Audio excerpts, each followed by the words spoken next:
Hi, everyone. Thank you for joining today's IM briefing here in February. Appreciate you all attending. Jim, I'm going to give it over to you. Great. Thanks again, everybody, for joining. Hopefully, not too bad weather wherever you're at. So, one of the things we like to talk about is, how we can use our tools better. And one of the trends that we're seeing is that people are spending more time these days focusing on improvement over replacement, using what they have because maybe there's not anything better, regardless of whether you like it or not, whatever tool you have. And so making the most of what you have or making it better by plugging little holes. So that's the theme for today.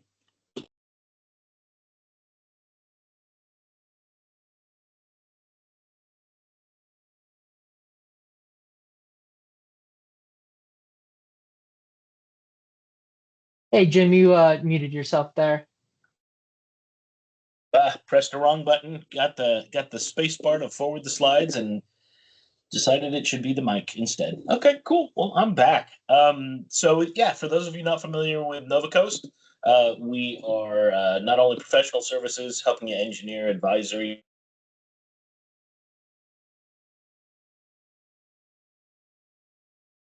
in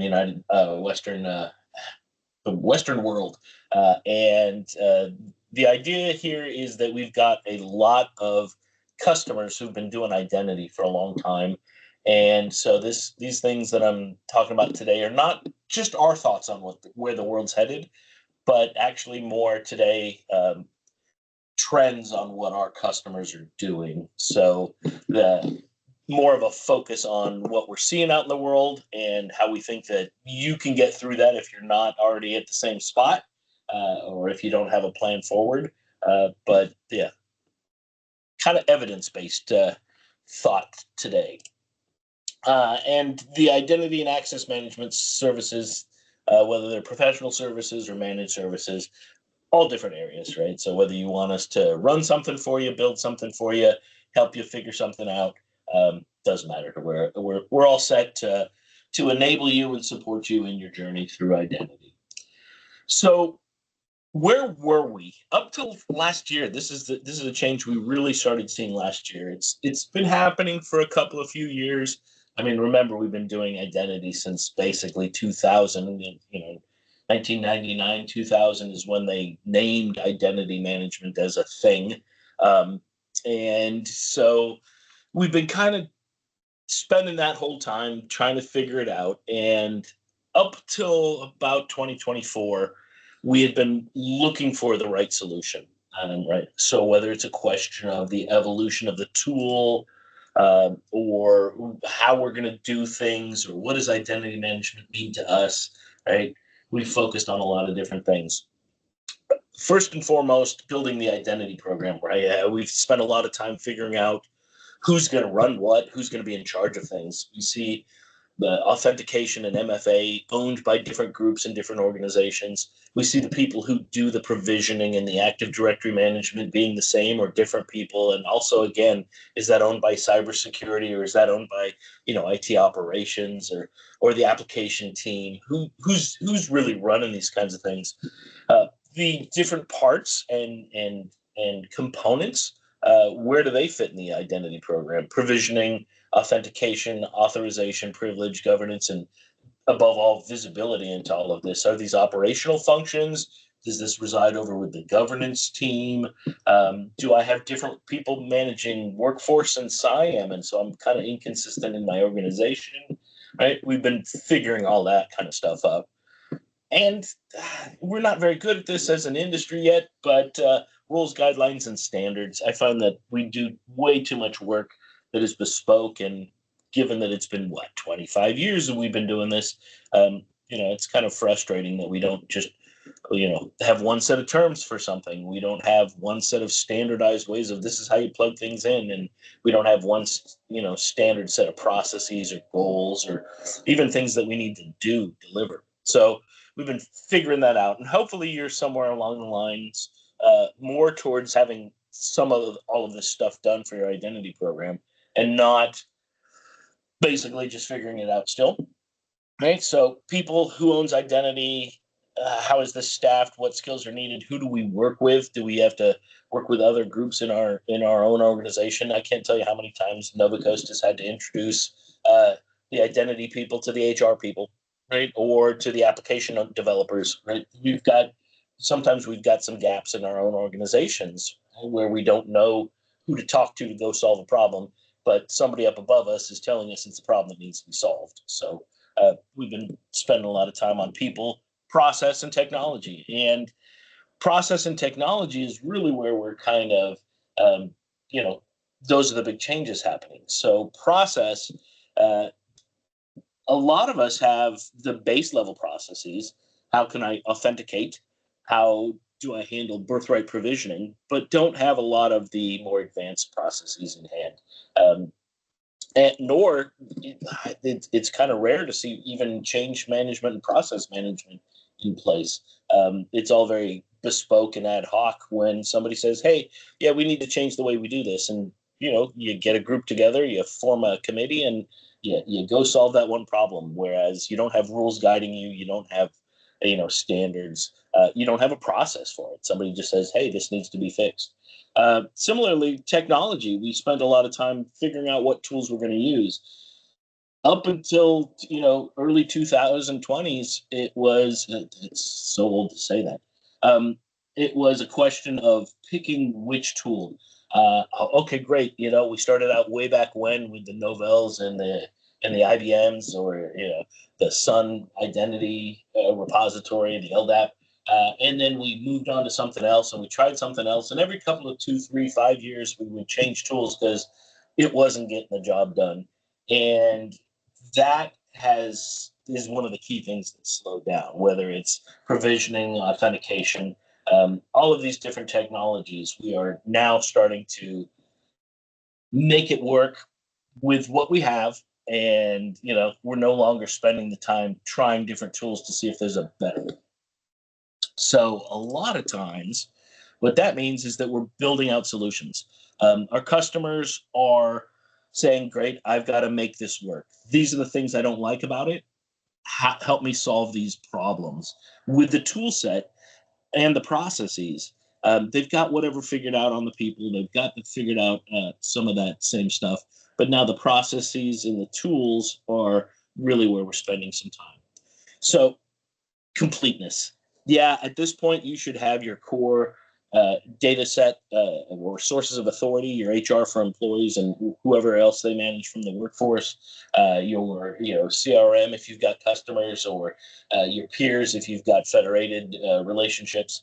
Um, you should have all of those basic things put into place. Your core line of business applications, your Office, your Active Directory, so people can log in and get their email, and whatever it is that runs your business, Epic if you're healthcare, or Oracle tools if you're running just, or SAP just for standard business stuff. But you should have also started on the path to getting more and more things into that list. Now, it doesn't mean you have to automate everything, but you should have everything being managed. Um, so you want it to be complete. You want to be able to go to one place and get a view of who has access to what. Doesn't matter what is.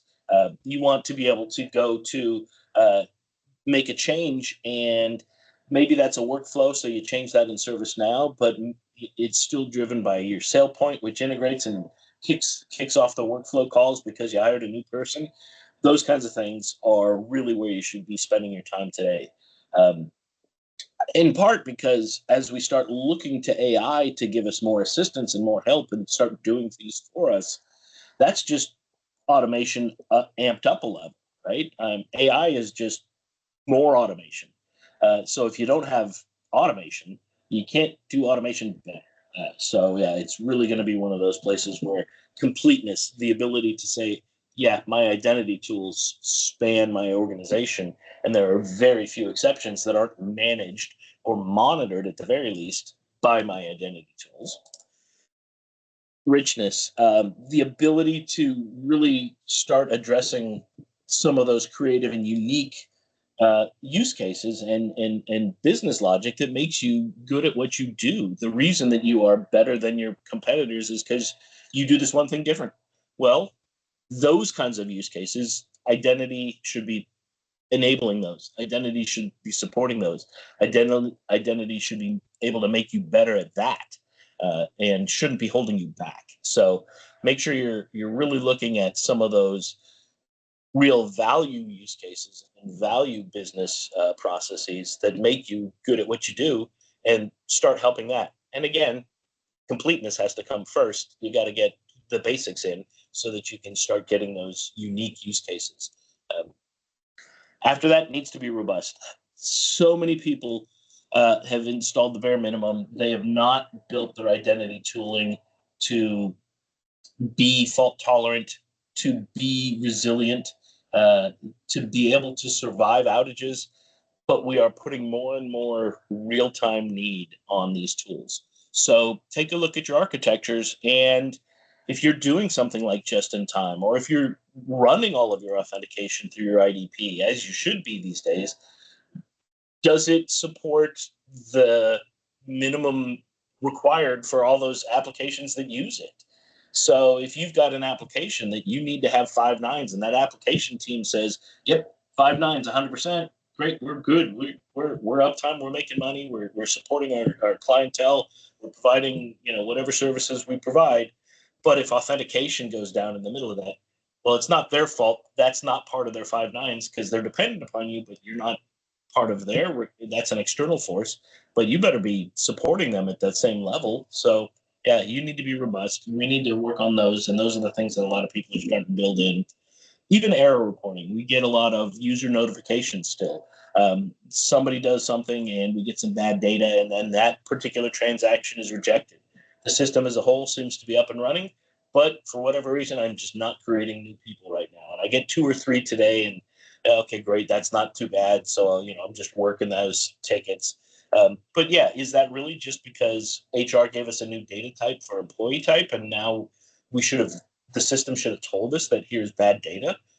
Yeah, we need to build in some of these policies that enable us to be self-healing.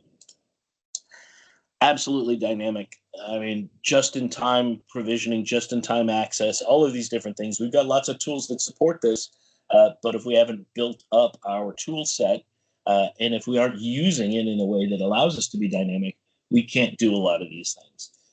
Back in the day, we spent a lot of time. HR terminates, and here's the HR process, and it's a time frame of days, right? They'll tell you when they're going to be terminated, and then that happens. Or even if they're terminated today, it's going to take effect at 5 p.m. or midnight tonight. But we always built in kind of oh, well, in the case where security's having them walked out of the building and I want to shut off access because they're a threat, they might sit in the parking lot and use Wi-Fi. I need to go ahead and build that dynamic capability in. We're doing that more and more and more. It's not just those kind of edge cases. Now it's the central cases with just in time. So we need to build it in a way that's dynamic. And it, of course, needs to be responsive. How many of us have monitoring and metrics that are telling us what's up and what's down, what's our capacity, what's our load? How many of us are doing load testing? So, great. If I decide to merge with somebody else, if mergers are my normal thing and I need to crank in, 1,000 or 5,000 new employees over the weekend, can I do that? So it needs to be a system that's built to be able to react to our needs. What we're seeing people do to do a lot of this, tool configuration and utilization is the basis for all of this. We're seeing more and more connections to business apps. People are starting to build this out. This is one place where AI can help you. If you're using AI to do development, for example, right? I need to connect to a particular API for this new SaaS that we brought on board. Cool. That's exactly a tool. But remember that all of your process, the test, etc., is not necessarily driven by AI if you haven't automated the way that you do things in the identity department. Um, Building an identity repository, all of your identity data in one place. We no longer can rely upon being able to go get the data we need and knowing where to look for it. We need to be able to have it in one easy place so that we don't have to go hunting for it. And secondary, it's no longer addressing our needs of responsive and dynamic to be able to suffer the time lags for some of these. If I'm doing authentication, dynamic authentication, or conditional access or one of those, and I have to do 12 queries, that could take a minute or two. Well, that's not sufficient for authentication. So I need to put a lot of this data in one place. That also gives us the ability to do some more of those rich and complicated use cases. How do I handle contractor to employee transitions? Where do I assign a globally unique identifier for each identity? With if I've got separate repositories for the different populations, how do I make those transitions? So a centralized identity repository somewhere is a tool that a lot of people are building and adding on. And then how do you manage what the identity team does when they're building stuff? Do I have a routine set of processes? Do I have a run book? Basically, we're getting to the point where engineers can engineer it, but then they should be able to hand it over to operations to run it. And you shouldn't need to have engineers on operations teams to run it. They should have a good set of runbooks. We should build all of this in as part of our build process so that just the standard sock and knock can run it and know whether it's running properly and know how to triage basic problems. And yes, you may need to get level 3 support, and that may be an engineer, but level 1 and level 2 shouldn't be engineers. So tool configuration and utilization is a place where a lot of people are putting some process and augmentation and utilization of those tools. We've also got how we do our work. That's a key one where a lot of people are focusing on what does the identity department do, and can they be more rigorous? Can they be more official about that kind of stuff? People are starting to code with AI. Tools are starting to add AI modules to help you do these connections or build policies or make roles, etc. But don't forget that we really a project to build a new connector is 20% coding and the rest 80% testing, documentation, and deploy building runbooks, etc. So are you adding your different automation to those different places? Are you starting to do things like CI/CD pipelines, DevOps? Go learn from your software developers if you have some, or just learn it in general and figure out how to pipeline identity work. So that's something that we can do, because once you automate it, you can add AI as the worker that's doing some of that work. And then building resilience and fault tolerance. I was having a discussion with one of our lead engineers, and he was saying how frustrated he is that the tools themselves don't notify us on soft errors. Like I said before, bad data, right? So if HR starts sending us a new job code or something that we don't know what to do with, the system doesn't tell us. It just errors that it couldn't complete the final task. Well, we can write in some of those policies that say, well, if it's not in the list of known, uh, what do I do with it? Do I have a default fallback behavior, or do I just send a notification to the ops team or syslog something, let the sim handle it? What do I do? But just waiting for, red code to show up in the trace logs isn't sufficient anymore. So yeah, we need to build in some resilience and fault tolerance and visibility. We're also constantly amazed that the ops teams don't have the old red green. I mean, back in the day, the early 2000s, the 2010s, when you go to a vendor or you go to a customer, they'd walk you by their knock and show you the impressive wall of TVs or flat screens or projectors or whatnot that had all the reds and green lights and let you know when something was failing and what the status was and your load utilization of those T1s or T3s or whatever your internet connection was. Yeah, we don't seem to do that anymore. We just wait till somebody yells and screams, right? So, or somebody gets an error or a service ticket. We need to put some of that back in. We need to build these things with intent and make it so that the system lets us know when there's a problem as well.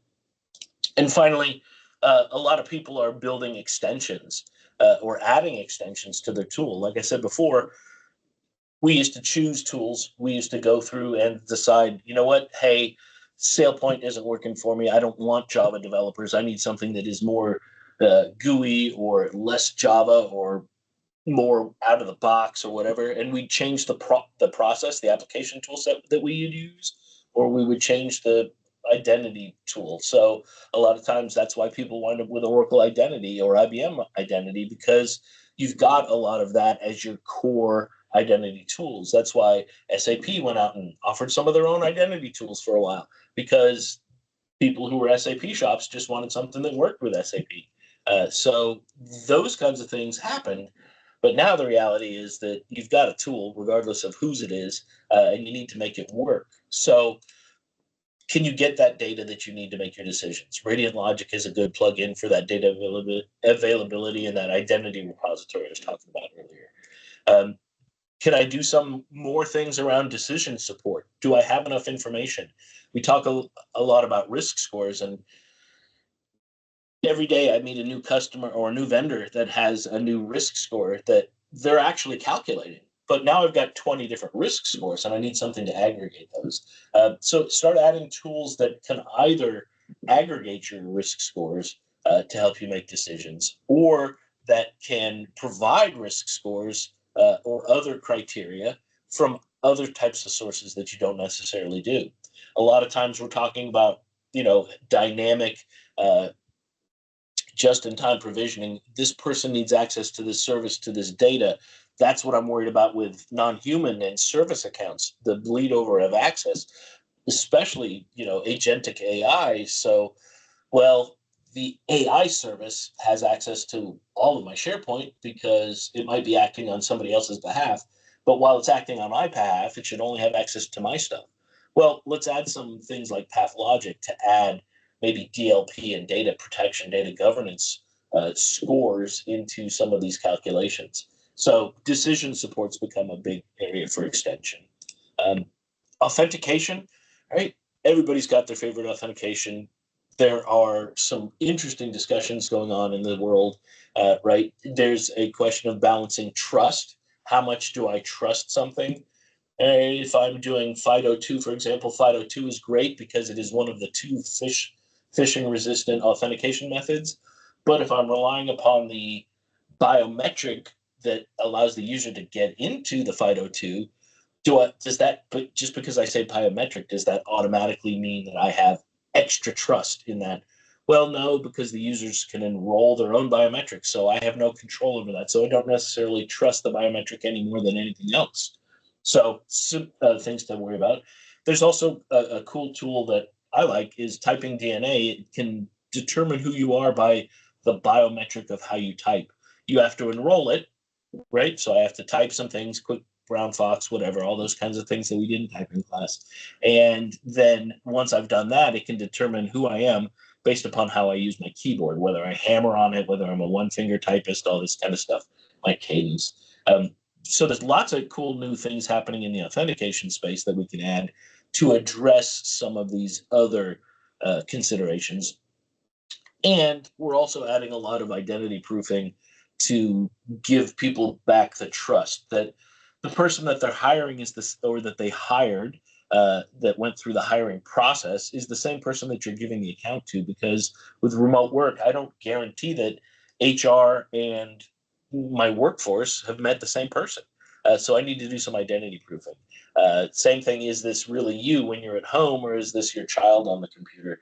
Because you gave them access so that they could play games or surf the web or whatnot. So Clear's got a pretty good solution for identity proofing. Not really recommending any of these, just saying that these are interesting solutions. But think about these areas. These are the four areas where most people are adding and extending their existing platforms. So data availability, decision support, authentication, and identity proofing. Um, some things that should become part of your standard tool set, built into, again, the way that you do things and part of your standards, right? So as you add a new application, does it require identity proofing of the identities that will use this application to mitigate the risk of, whatever risk they're worried about? Do I need better authentication? And so I need to add different authentication methods for this application because they require phishing resistance, which means FIDO2 or certificates, PKI. Or do I need to do something else? Right, are we doing risk-based decisions? So do I have the ability to calculate risk effectively? And again, grab that data with an API as opposed to somebody needs to code that risk in, and so it changes once a month. Those kinds of tools are what we're adding to our extensions or adding to our platforms. So our suggestions these days: build it well. I mean, you've all experienced where you bought something that was built well versus something that was not built well. If anybody's ever owned a Yugo, that's a great example of a car that's not built well.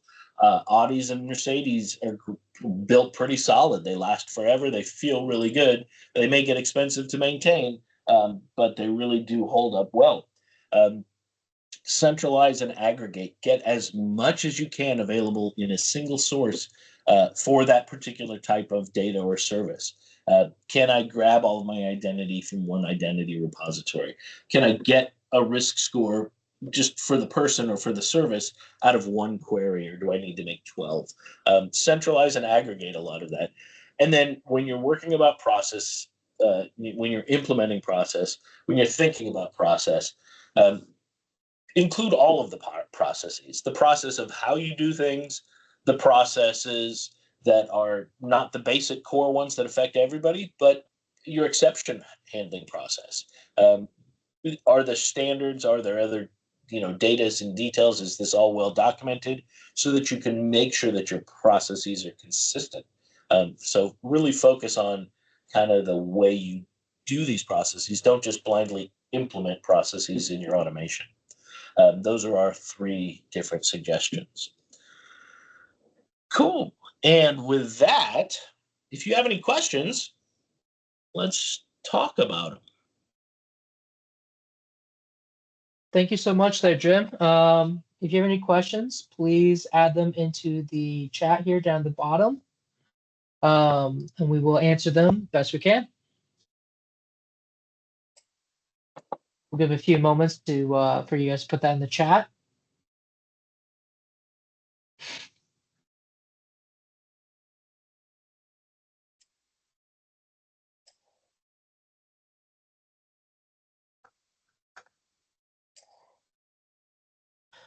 We have one question here. Are there any AI tools or workflows you have seen successfully implemented into IM programs? AI is an interesting thing and probably a discussion in and of itself.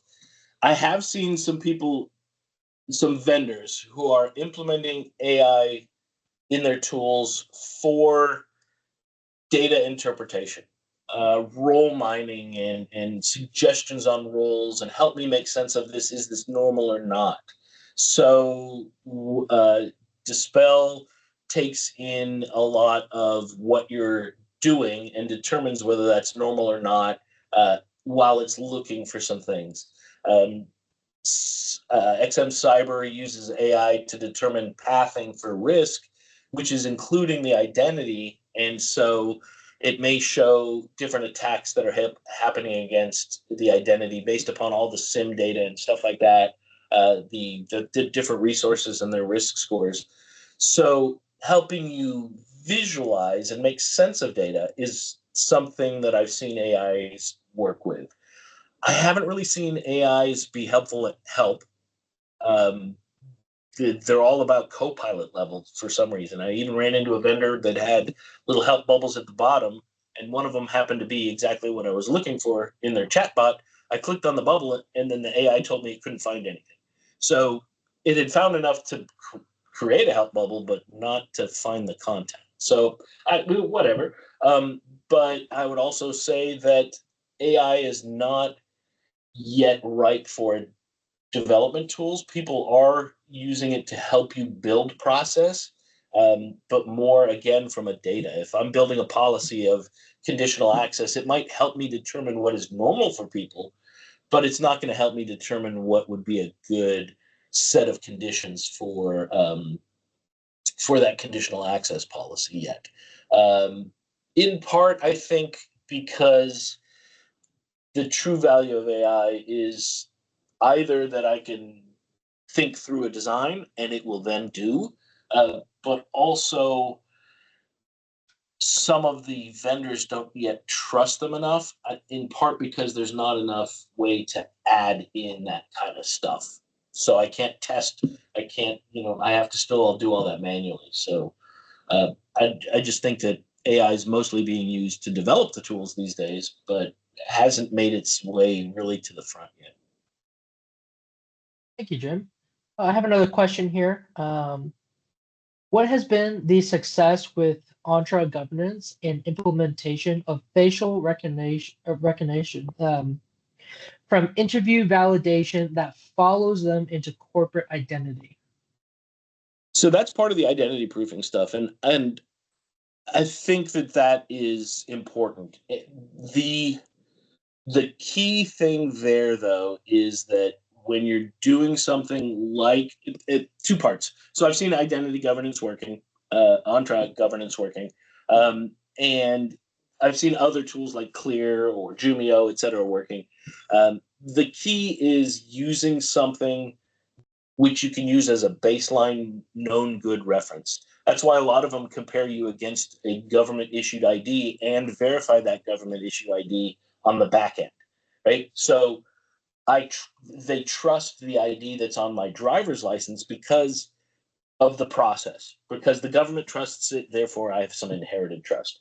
But if I trust that the team's interview with HR gave a good photo that leads to my badge photo, and I don't have them come in and sit for a photo, so I don't have identity assurance levels 3, I only have an identity assurance level 2.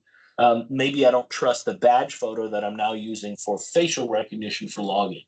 So it's really a question to me when I'm establishing that trust.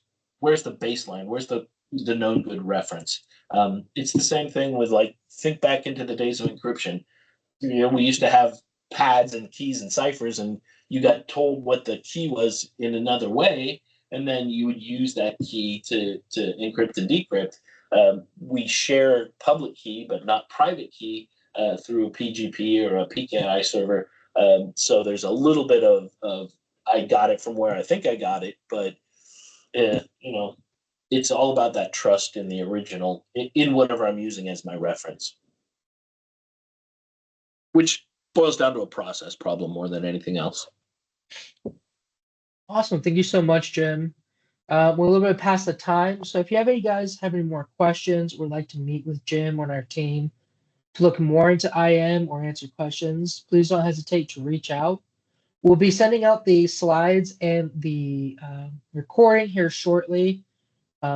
Check your inboxes and you can reach out to us that way if you have any more questions. Thank you guys again for attending and have a great rest of your day. Absolutely. Enjoy your day.